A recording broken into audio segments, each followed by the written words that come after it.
Chapter 4 चुनौतीहरू। घामका कलिला किरणहरू झ्याल हुँदै बैठक कोठामा छिरेपछि दीपक बेउजियो। घामका किरणहरूमा धुलाका कणहरू बग्रेल्ती टल्किएर तलमाथि गरेर वरिपरि नाच्न थाले। त्यहाँ घामको उज्यालो नभएको भए ती धुलाका कणहरू सायदै देखिन्थे। जसरी अँध्यारोलाई चिर्नुमा उज्यालोको महत्त्व थियो, त्यस्तै अज्ञानतालाई चिर्नुमा ज्ञानको महत्त्वको अनुभव गर्यो दीपकले। दीपक आँखा मिच्दै केही बेर त्यहीँ अल्मलियो। यथार्थको धरातल भनेको आदि पछिको अवस्था न हो। उसले फेरि नारायण गोपालले गाएको गीत सम्झ्यो। केही मिठो बात गर, रात त्यसै ढल्किँदैछ, भरे फेरि एकान्तमा रुनु त छँदैछ। यद्यपि भुके उज्यालो भइसकेको थियो। यो दुनियाँमा सङ्गीत नभएको भए मानिस कसरी जिउँदो हुँदो हो। उसले कल्पियो दीपकले आफूलाई घामका किरणहरूसँग कहाँ अल्मल्याउन सकिरहन्थ्यो र न घामका किरणहरू नै त्यसरी तिर्सिरहन सक्थे झ्यालबाट। मान्छेको जस्तै प्रकृतिको पनि आफ्नो जिम्मेवारी हुन्छ क्या र। भोलि पनि त्यसरी नै आउनेछ किरण, त्यसरी नै तिर्सिनेछ। फेरि पनि साकिराले जस्तै नाच्नु छ धुलाका कणहरूले। दीपकले पनि अरू धेरै कुरा सोच्नु छ, बाँकी दिनका सपनाका। उसका चेतनाबाट किरणहरू हटेर मानसपटलमा बाँकी रहे दीपकको अगाडि आएको आर्थिक चुनौती। क्लास रजिस्टर गर्ने पहिलो मिति गुज्रिसकेको थियो। अगस्त महिनाको अन्तिमसम्म क्लास रजिस्टर गरेर $3000 ट्युसन फी पनि तिरिसक्नु पर्ने थियो। तर उसँग नेपालबाट ल्याएको त्यही $1500 मात्र थियो। त्यो पनि अलिअलि गर्दै खर्च भइरहेको थियो। मैले चाँडोभन्दा चाँडो काम नपाए ट्युसन फी तिर्न सक्ने छैन भनेर दीपक भित्रभित्रै अतालिएको थियो। साथीले दिएको सहयोगले सबै फी एकैचोटि तिर्न पुग्ने थिएन। मनभित्र एक तमासको आँधी चलिरहेको थियो। उसले फेरि झ्याल बाहिर हेऱ्यो। कलेला किरणहरू क्रमशः छिप्पिँदै पूर्ण कदको सूर्य बनेर माथि माथि चढ्दै थियो। पपलारका रुखमा बसेका चराहरू घामलाई नै छौँला झैँ गरी हुल बाँधेर चारो खोज्न कतै निस्किँदै थिए। आउनै लागेको जाडो छल्न न्यानो ठाउँको खोजीमा हिँडेका पनि हुन सक्थे। सङ्घर्ष त सबैले गर्दा रहेछन्, दीपकले सोच्यो। अँध्यारो चिर्न सङ्घर्ष नगरेको भए यो घमाइलो दिन कहाँ आउँथ्यो र, अनि हामी कहाँ रमाउन पाउँथ्यौँ र पारिलो घाममा। आज साँझ कलेजमा दीपकको पहिलो क्लास थियो। अमेरिकी विश्वविद्यालयको पढाइ कस्तो होला। पहिलो दिन उत्साहित थियो दीपक, तर ट्युसन फी तिर्ने चुनौतीले भने उदास थियो। हिजोसम्म अमेरिका आउन पाउनु नै ठुलो अवसर थियो भने आज अमेरिकामा टिक्नु ठुलो चुनौती हुन थाल्यो। उसले यसबारे घोत्लिएर सोचेको पनि थिएन।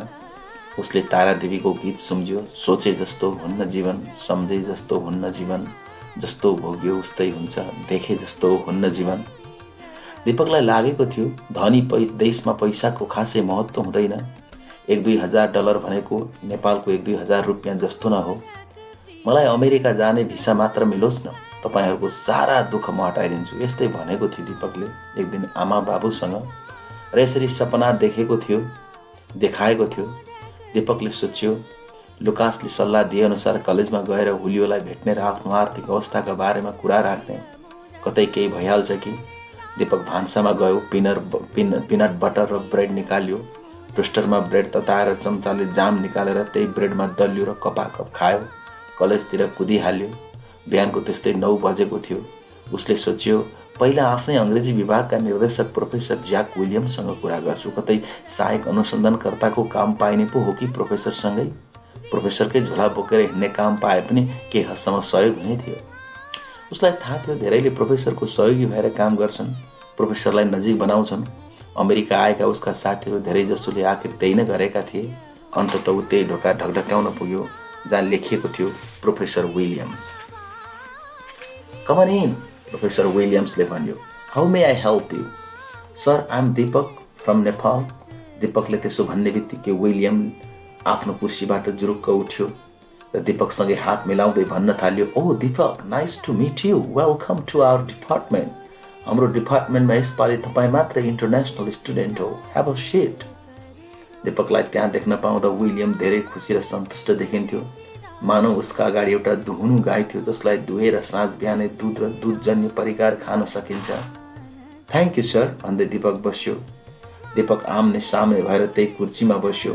Professor William weight a minute भन्दै कम्प्युटरमा आँखा डुलाउँदै किबोर्डमा हात चलाउन थाल्यो। सायद कम्पोज गर्दै गरेका केही इमेल थिए। दीपकले केही बेर त्यही अफिस वरिपरि आँखा डुलायो। भित्तामा प्रोफेसर विलियमले विद्या वारधि गरेको प्रमाणपत्र थियो, युनिभर्सिटी अफ क्यालिफोर्नियाबाट। अरू कागजात र पुरस्कार पनि टाँगिएका थिए। प्रोफेसर विलियम निकै बौद्धिक जस्तो लाग्थ्यो। उसको पछाडि दायाँ बायाँसम्म पुस्तकले भरिएको कालो र्याक थियो। सबैभन्दा बढी अङ्ग्रेजी कविताहरू सङ्ग्रह थिए। समलैङ्गिकताका बारेमा पनि बग्रेल ती पुस्तकहरू देखिन्थे। नेपालमा भए त्यस्ता मानिसलाई हिजडा भनेर होच्याउँथे। बौद्धिक तहमा हिजडाहरूको हैसियत हुन सक्नेमा कमै विश्वस्त हुन्थे नेपालीहरू। तर त्यो सोचाइलाई प्रोफेसर विलियमको उपस्थितिले चिरिने झैँ लाग्थ्यो दीपकलाई। कम्प्युटरमा इमेल बटन सेन्ड गरी प्रोफेसर विलियम दीपकतिर फर्कियो र अनुहारमा प्रसन्नता झल्काउँदै बडो सत्कारका साथ भन्न थाल्यो, अनि कस्तो रह्यो अमेरिका यात्रा? ठिकै भयो डाक्टर विलियम, दीपकले भन्यो। म त यहाँ एउटा कुरा निवेदन गर्न पो आएको। प्लिज, विलियमले भन्यो। सर, मलाई आर्थिक समस्या पर्ला जस्तो छ। भने जति पैसा नभएकाले अहिलेसम्म क्लास रजिस्टर गरेको छैन। दीपकको स्वर काँपिरहेको थियो। उसको अङ्ग्रेजी लवज स्पष्ट पनि थिएन, कतै कतै व्याकरण पनि बिग्रिहाल्थ्यो। प्रोफेसर विलियम्सले ध्यान दिएर सुनिरह्यो। मेरा लागि अनुसन्धान सहायकको आंशिक काम पाए पनि सहज हुने थियो। केही गर्न सक्नुहुन्छ कि? दीपकको कुरा सुन्ने बित्तिकै प्रोफेसर विलियमको निधार खुम्च्यो। सायद उसले नसोचेको पाए दीपकलाई। हेर्दा हेर्दै अघिको लैनुगाई सायद ठाडो लाग्यो उसका लागि र भन्न थाल्यो, हेर्नुहोस् दीपक, तपाईँले पहिलो सेमिस्टर नै सुरु गर्नुभएको छैन। विलियमले आफ्नो अनुहारबाट चस्मा हटाउँदै थप्यो। मसँग तपाईँलाई काम दिने अधिकार छैन। हाम्रो विभागका प्रोफेसरहरूलाई सहायक अनुसन्धानकर्ता चाहियो भने उहाँहरूले नै त्यो पोजिसन खुलाउनु हुनेछ र त्यसका लागि आवेदन दिन सक्नुहुनेछ। प्रतिस्पर्धा जित्नुभयो भने प्रोफेसरले नै तपाईँलाई छान्नुहुनेछ। अहिलेलाई म यति मात्र भन्न सक्छु। प्रोफेसर विलियमले आफ्नो कुरा प्रष्ट राख्यो। दीपकले ढिपी लगाउँदा कतै काम बनिहाल्छ कि भनेर नेपाली पारा देखायो। सर, मसँग नेपालमा हुँदा लेखन तथा अनुसन्धान गरेको लामो अनुभव छ। मैले पत्रकारिता विषयमा केही पाठ्य पुस्तक पनि लेखेको छु। यहाँको विभागमा मलाई काम दिन कुनै प्रोफेसर इच्छुक हुनुहुन्थ्यो कि? यति भनिरहँदा दीपक काँपिरहेको थियो। अङ्ग्रेजीमा भाँति पुर्याएर भन्न नसके पनि उसले लगभग आफ्नो कुरा मिलाएर भन्यो। वातानुकूलित कोठामा पनि उसको निधारमा मोतीदाना पसिना टल्कियो। प्रोफेसर विलियमको कोठामा छिरेको घामको किरणका कारण त्यो पसिना अझ टल्किएको थियो। सकेसम्म छोड्नु हुँदैन है छोरा, बोले चामल बिग्छ नबोले पिठो पनि बिग्दैन, आमाले भनेको सम्झ्यो। सर, कतै काम नमिले म त पढाइमा ध्यान केन्द्रित गर्न सक्दिनँ होला, खोइ के गर्ने, दीपकले भन्यो। प्रोफेसर विलियमले दिगदार माने चाहिँ गरी फेरि चस्मा लगायो। अघिसम्म त्यत्रो सम्मान पाएको दीपकलाई विलियमले वास्ता नै गर्न नचाहे झैँ गरियो। कम्प्युटरको किबोर्डतिर एकहोरिन थाल्यो। सायद ऊ के उत्तर दिने भनेर अलमलमा पर्यो। दीपकतिर हेर्दै भन्यो, एकपटक पुस्तकालयतिर जानुहोस्। त्यहाँ पनि कहिलेकाहीँ कामका लागि विद्यार्थीलाई लिन्छन्। अरू विषयको विभागमा गएर पनि बुझ्न सक्नुहुन्छ। उनीहरूलाई गएर भेट्नुहोस् र आफ्नो बारेमा जानकारी दिइराख्नुहोस्। त्यहाँ सम्भावना हुन सक्छ, तर यहाँ छैन अहिले। I'm sorry Deepak. दीपकले अझै पनि आफ्ना कुरा गरियो र थप्यो, सर, सोधेको छु, अरू ठाउँमा पनि छैन रे। Let me tell you the truth Deepak, professor विलियमले निधार खुम्च्याउँदै कस्तो घामट रहेछ भने जस्तो गरी भन्यो। म तपाईँका लागि केही पनि गर्न सक्दिनँ। यदि तपाईँसँग पैसा तिर्न सक्ने सामर्थ्य छैन भने नेपालतिरै फर्किन सक्नुहुन्छ। कतै काम भेट्यो भने गर्नुहोला पनि। मेरो गोजीमा तपाईँलाई दिने पैसा छैन। हामीले I-20 दिनअघि तपाईँले बनाएको ब्याङ्क स्टेटमेन्ट हेरेका हौँ। अहिले नै पैसाको समस्या पर्यो भन्दा मैले गर्न सक्ने केही छैन। यति नै भन्न सकेँ अहिले। Good lock. दीपकका आँखामा आँसु चुइएला जस्तो भएर आयो। गला अवरुद्ध भयो। मलाई नेपाल फर्किने इच्छा छैन सर। मैले कडाभन्दा कडा परिश्रम गरेर मेरो सपना साकार पार्नु छ। यो पढाइ सकाउनु छ। दीपकले यति मात्र भन्यो। मानव ऊ यही कुरा पटक पटक दोहोऱ्याइरहेछ। फेरि सम्हालिहाल्यो। यसरी आफ्नो कुरा भनिरहँदा कतै प्रोफेसर विलियम्सलाई रिस उठ्ने त होइन। हत्तनपत्त भनिहाल्यो, हुन्छ सर, म पुस्तकालयतिर पनि कतै काम भेटिन्छ कि एकचोटि बुझ्छु। प्रोफेसर विलियम दीपकतिर नहेरी कम्प्युटरमा काम गर्न थालिसकेको थियो। गुड लक भन्यो र फेरि आफ्नै काममा व्यस्त भयो। बडो हीनता बोध गर्दै दीपक प्रोफेसर विलियमको अफिसबाट बाहिरियो। अमेरिका विश्वविद्यालयका लागि अन्तर्राष्ट्रिय विद्यार्थीहरू नै दुहुना गाई हुन्। उनीहरूले नै पैसा छैन भनेपछि कहाँबाट माया पाइन्छ र? आखिर त्यही सोच्यो दीपकले। चौरभरि विद्यार्थीहरू छरिएका थिए। बोरबिरुवाका आड लागेर त्यसैको छत्रछायामा बसिरहेका, कोही पुस्तकालयतिर जाँदै गरेका, कोही त्यताबाट फर्कँदै गरेका। दीपक न त्यहाँ भएका कसैलाई चिन्थ्यो, न तिनीहरूले नै दीपकलाई चिन्थे। छोटा छोटा लुगा लगाएर हाफ प्यान्ट र पातलो टी सर्ट आउटरमा आफ्ना अग्ला र लामा खुट्टा अनि सुडौल तिग्राहरू देखाउँदै वयस्क युवतीहरू झुन्ड झुन्डमा हिँडिरहेका थिए। उनीहरू उड्न लागेका परेवा जस्ता बच्चे स्थलहरूलाई अलिक अग्लो बनाएर भित्री भाग देखिने गरी आफूलाई फुकाएर हिँडिरहेका हुन्थे। उनीहरूको नितम्ब पनि त्यसै गरी उठेको हुन्थ्यो। शरीरको आकार त्यसरी नै टिमिक्क मिलेको कसिलो ज्यान। त्यति बेला दीपकको स्मृतिमा आए रङ्गीन साडीमा सजिएका कुर्ता सुरुवाल लगाएका नेपाली युवतीहरू। यस्ता छोटा लुगामा सजिन हाम्रा नेपाली युवतीहरूलाई पनि त मन लाग्थ्यो होला। तर हाम्रो समाजले न्याय र नैतिकताको आँखाले कहाँ हेर्छ र? छाडा, उच्छृङ्खल, चरित्रहीन यस्तै उपनाम दिइहाल्थ्यो। दीपकले मनमा नै सम्झ्यो। त्यहीँ हिँडिरहेका थिए प्रेमी प्रेमिकाका जोडीहरू गफिँदै चुम्बन गर्दै। कोही एकअर्काको काखमा लुटुपुटु गरिरहेका थिए त कोही प्रेमिकाको कपालभित्र औँला खेलाउँदै थिए। कोही नजिकैको स्मोकिङ जोनमा चुरोट तान्दै थिए र औँठी जस्तो आकारमा धुवा फ्याँक्दै थिए र खेल्दै थिए धुवासँगै। अपाङ्गता भएको विद्यार्थी व्हील चेयरमा कक्षा कोठातिर जाँदै थिए। उसको साथमा कुकुर पनि थियो। जेम्स, फलो मी, उसले भने। कुकुर उसको कुरा बुझे जस्तो गरी भुक्यो र पछ्यायो। अपाङ्गता भएका व्यक्तिका लागि कुकुरको महत्त्व धेरै हुँदो रहेछ। उनीहरूका लागि हिँड्ने छुट्टै बाटो र लिफ्टको सुविधा थियो। यस्तो सुविधा नेपालमा कहाँ छ र? दीपकले यस्तै सोच्यो। उसले केही बेर त्यतै हेरिरह्यो, मानव उसँग तत्काल कुनै योजना छैन, लक्ष्य छैन। त्यही धुवाँतिर हेर्दै मनमा कुरा खेलाउन थाल्यो। मैले कसरी राम्रो अङ्क ल्याउने होला? कसरी पाठ्यपुस्तक किन्ने होला? कतै आफ्नो सपना पुरा नगरी स्वदेश फर्किनुपर्ने अवस्था त आउने होइन। नेपाल फर्कनु पर्यो भने यहाँ आउँदा लागेको ऋण कसरी तिर्नु? मान्छेहरूले के भन्लान् मलाई? म अमेरिका आउनाले मेरा आमा बाबुको सान बढेको छ, त्यो सान कहाँ हराउला? Please god save me. Visa लागेर अमेरिका आउन्जेल पनि दीपकले कुनै कुरा सोचेको थिएन। ऊ अमेरिकाको भिसा लाग्यो भनेर खुसी थियो, बस। अमेरिका आउनु अघि उसलाई लागेको थियो काम सजिलै पाइएला वा अमेरिका जस्तो देशमा जसले पनि तुरुन्तै सहयोग गर्ला। तर उसले अमेरिका आइपुगेपछि मात्र थाहा पायो त्यो त सब भ्रम रहेछ। भ्रममा बाँच्नु जस्तो मजा यथार्थ धरातलमा कहाँ हुँदो रहेछ र? दीपकले सम्झ्यो। त्यो चौरमा टहल्दै साँझको 5 बजिसकेको थियो। आज दीपकको पहिलो दिनको पढाइ अमेरिकन विश्वविद्यालयमा। सबै कुरालाई दीपकले एकछिन भुल्यो र पस्यो कक्षा कोठामा। उसमा उत्साह र अलमल दुवै थियो। केही विद्यार्थीहरू अघि नै कक्षामा बसिसकेका थिए। कक्षा कोठामा हेर्दा महँगो जस्तो लाग्ने कार्पेट थियो। कुर्सीमै टेबल समेत जोडिए जस्तो गरी बनाइएका कुर्सी लहरै मिलाएर राखिएको थियो। त्यही एउटा कुर्सीमा पछाडि गएर बस्यो दीपक।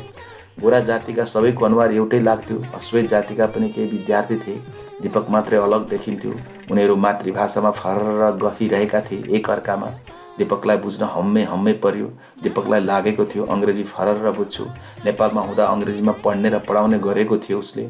तर उसको त्यो किताबी औपचारिक भाषा मात्र थियो। उनीहरूले बोलेका शब्द झर्रो र अनौपचारिक भएर होला दीपकलाई अङ्ग्रेजी जस्तो पनि लागेन, बरु कहिले नसुनेको भाषा जस्तो लाग्यो। ठिक अगाडि एउटा प्रोजेक्टर थियो, पर्दा जस्तो। त्यहाँ कलाङ मलाङ बीचमा अन्दाजी 45 वर्षकी गोरी प्राध्यापकको प्रवेश भयो।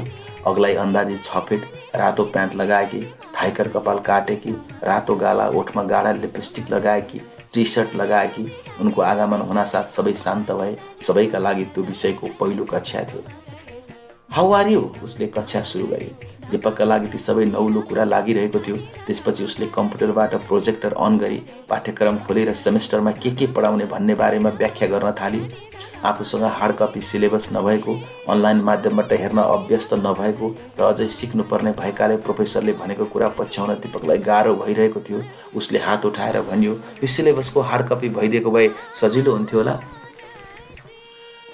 कक्षाका सबैजसो विद्यार्थीले अचम्मित हुँदै दीपकलाई हेरे। सायद उनीहरूले दीपकको लवज बुझेनन्। उसको लवज मोटो र भद्दा थियो। प्रोफेसरले भने, can you please repeat, what is your name? दीपकले आफ्नो नाम बतायो। दीपकले फेरि भन्यो। अझै पनि कसैले बुझेनन्। दीपककै छेउमा भएकी अर्की विद्यार्थीले अनुमान लगाएर भने, तपाईँले हार्ड कपी सिलेबस भए हुन्थ्यो भन्नुभएको हो? अनि दीपकले हो भन्दै मुन्टो हल्लायो। उसका नीला आँखा, निलै पहिरन र कैलो कपाल र ऐश्वर्या रायको जस्तो वा भनौँ कसैले मन पराउने कुनै सेलिब्रेटीको जस्तो मुस्कानले दीपकलाई थान्यो। मलाई बुझ्ने कम्तीमा एकजना त रहेछ यहाँ, यस्तै सम्झ्यो दीपकले।